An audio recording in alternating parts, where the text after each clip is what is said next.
नमस्कार. माझ्या सोलकढी थाट या चॅनलमध्ये तुमचं स्वागत आहे.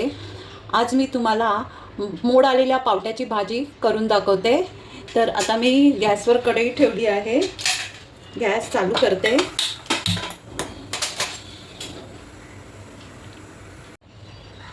आता कढई तापली आहे. मी त्यात तेल टाकून घेते.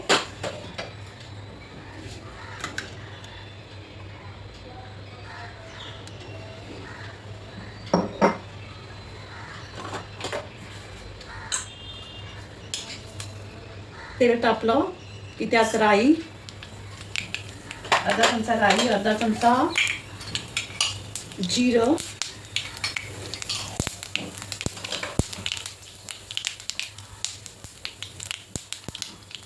कढीपत्ता,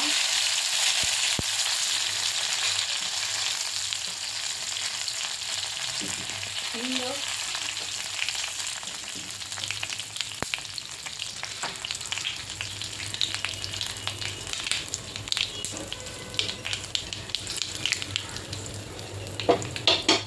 आता त्यात कांदा टाकते.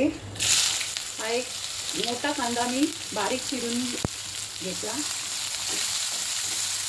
चांगला परतून घेते तांबूस कलर येईपर्यंत.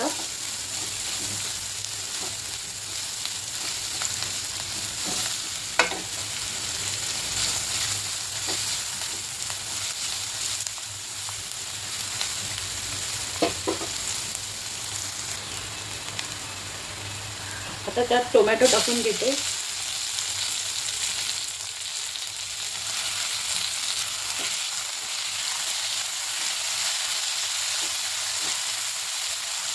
आणि त्यात एक बारीक चिरलेला बटाटाही घालते, म्हणजे तो कांदा टोमॅटो बरोबर शिजला जाईल.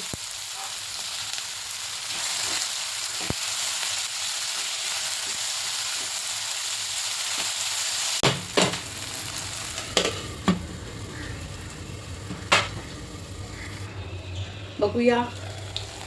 कांदा, बटाटा आणि टोमॅटो आता नरम झाले, बऱ्यापैकी शिजलेत. आता त्यात सर्व पावडर मसाले टाकूया.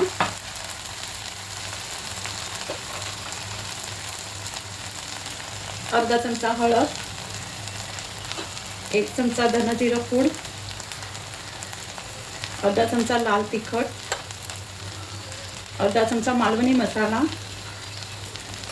आणि अर्धा चमचा किचन किंग मसाला. हे सगळं टाकल्यानंतर थोडं परतून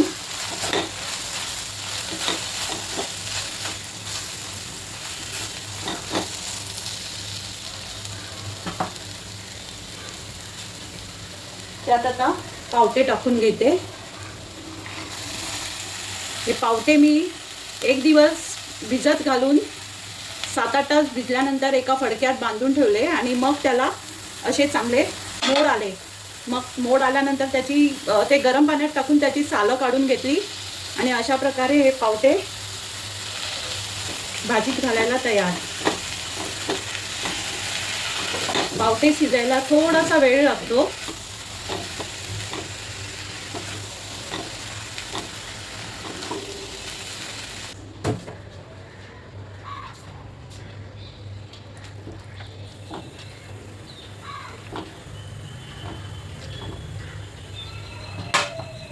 झाकण ठेवून आता शिजायला ठेवते.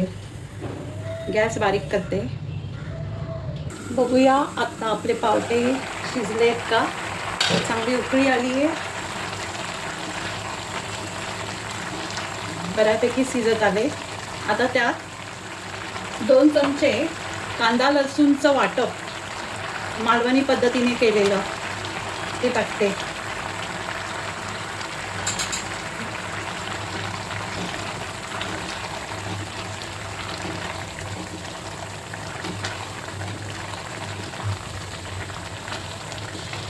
परत मी 2 मिनिटं झाकण ठेवून वाफवून घेते. बघूया आपली उसळ रेडी आहे.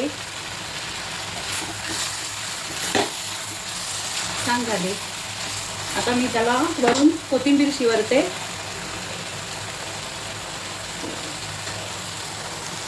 गॅस बंद करते.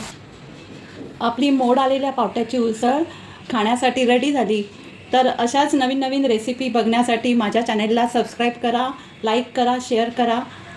थँक्यू.